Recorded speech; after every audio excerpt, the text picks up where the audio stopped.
pull list video for the 9th of the 1st, 2019. So these are the second lot of books that we've got for 2019 as well. I want to make a quick announcement. Of course, if you guys followed me on Instagram or Facebook, so facebook.com/RefeelsReviews or Instagram.com/Refiel117, you would have seen that I teased a photo of Gwen and announced that I was doing a Gwen Stacy Ghost Radioactive SpiderGwen review of the full series, and that was set to come out this week. I am going into hospital tomorrow, so I can't guarantee that will be up this week. It is filmed, I just got to do the thumbnail, so hopefully it'll be up at the very latest by the end of next week. Also, there will be, for Yu-Gi-Oh people, there will be a box opening for Legendary Duelists Sisters of the Rose. Again, same situation, does come out tomorrow. Hopefully I can do film it and get it up over the weekend. It all depends. I'm having an eye operation, so it all depends on how that goes. Anyway, moving on to the comics. Starting off, we have the Nightwing number 56. Now, finally, after 6 issues, Rick Grayson actually reappears as a major character in his own book. Now, if you guys aren't aware, I did do a video on my thoughts on this so far. It was like issues 50 through 53, I believe. Once this story arc ends, which it doesn't look like it's ending anytime soon, I will be doing my thought another, or once we get a few more issues into it, I'll be doing another one of those videos. If you want to check it out, the first one up, it is up here on the channel. But basically, Rick Grayson is no longer the main character of his own book. And there, a lot of people are very angry about that. I was hoping it would just be a fad. Obviously, according to Batman Beyond, which was in from last week, actually, again, they referenced the fact that, oh, bullet in the head, blah, blah, blah. So it's not going to be permanent, but the question is, it's comics, so there's no real set time frame within comics. Artwork's still great. I like the concept of having multiple Nightwings active at one time. I just don't like the fact that it's not in a separate book. It is the Nightwing book, and, Dick is not Dick, so that's a little upsetting. So yeah, it's the return of Rick Grayson. Yay, maybe they knew that people were angry that he wasn't doing anything. I don't know. They always write comics months in advance, so we never know. Next up, we have SpiderGwen Ghost Spider number 4. So this is the aftermath of Spider-Geddon. Haven't read Spider-Geddon. Really been meaning to, just having a bit of trouble because there's a lot of stuff. So I'm probably mainly just going to get the main series. Not really too many of the side stories. Maybe the Spider-Girl stuff, but anyway. So this is the aftermath. Does have major spoilers if you are planning to read Spider-Geddon. The whole thing before... after reading this, make sure you read Spider-Geddon first, because this deals with a lot of characters who die, blah, blah. And it's basically her just going around telling all the people who died, their families, through the multiverse, that they've died, blah, blah, blah. It's a really nice tribute to all the Spider-Men, or Spider-People, actually, I should say, that are lost in Spider-Geddon, and the new Gwen series is pretty cool. So I am also planning to do a video very soon about my thoughts on the Ghost Spider series so far. Obviously, we've got a new creative team on it, and like I said before, we also have the review of Spider-Gwen Radioactive coming out soon, as well as a review I'm also planning to do on Spider-Women and Sitting in a Tree. So yeah. We have the next Venom one-shot, which is the Web of Venom, Venom Unleashed. So this is literally just about the symbiotic dog that he gets in a pretty recent issue, as well as that has some more stuff about Carnage in the back. So, the last few Venoms, haven't really heard much from Carnage, mostly just in the Web of Carnage, or Carnage Unleashed stuff, which is pretty cool.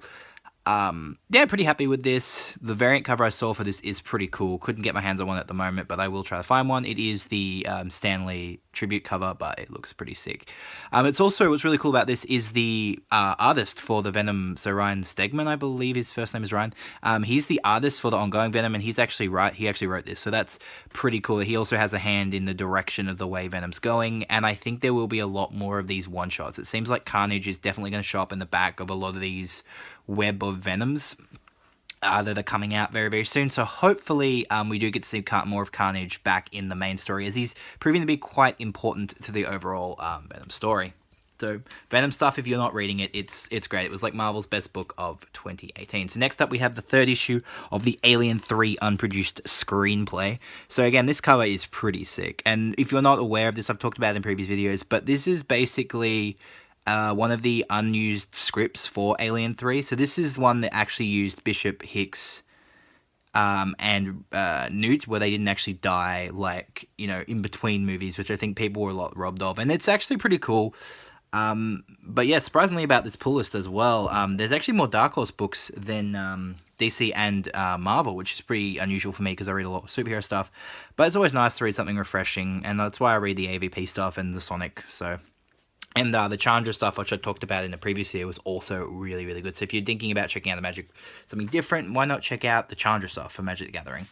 We have Aliens Dust to Dust #4. So this is the last issue of this, and it does also tease the next Alien book, which was Resistance. And I did a little research on Aliens Resistance. It's basically a continuation of Alien Isolation and Aliens Defiance. So that's really cool. So we have the main character of Aliens Defiance, which is the Colonial Marine, teaming up with Amanda Ripley. And of course, they also announced recently the new Alien mobile game, which is where you play Amanda Ripley, who you play as in Isolation, and it looks a lot like Isolation. So I'm guessing it's just a mobile port of Isolation.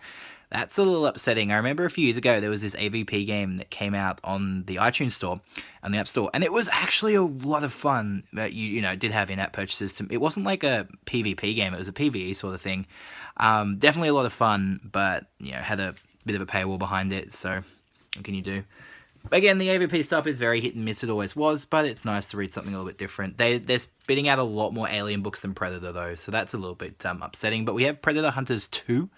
So this is the 4th issue of this. So the first Hunters series was 5 issues, and this one's 4 issues. I think same creative team, if I'm not mistaken. Nice him taking on soldiers, just typical Predator stuff. A lot of the Predator stuff ends up being very similar. That's why I really liked the Fire and Stone and Life and Death. But Fire and Stone was great. Like, when they first started redoing all the AVP stuff, definitely go read Fire and Stone. Like, at that time, that was the first time other than Sonic I'd really read anything that wasn't a superhero book. And freaking awesome stuff. So if you guys haven't read Fire and Stone, definitely recommend that you read all of it. Life and Death is also really good.